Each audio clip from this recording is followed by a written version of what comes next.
kept the perfect streak alive in the kind of the craziest way. What do you remember about that? I just remember Coach Mar preaching to us all week: composure, discipline, physicality, and just trying to stay composed in that moment and just trust that the ball was going to get to the spot and I was going to be able to hit it. What happened? Just muffed the snap, but he got it. Jake Martin, he got it back down, did a great job getting it down on the spot, and I was able to squeak it over.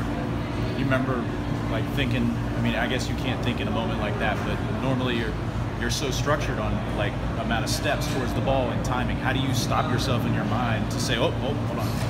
I mean, you just have to react to it in the moment. I mean, when it happens, you just gotta, you always have to be prepared for it. We work drills, all week where we work like a no step, which is what that turned into, and so I felt comfortable being in that position and still being able to execute.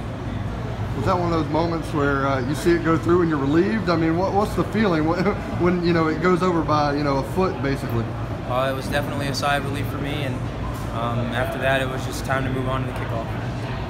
And you keep booming them out of the back of the end zone. How good is that? I'd like to be a little bit more consistent with it. I think that last one was only maybe like a yard in, but since he called fair catch, I'm pretty sure it still gets ruled a touchback. Thank goodness.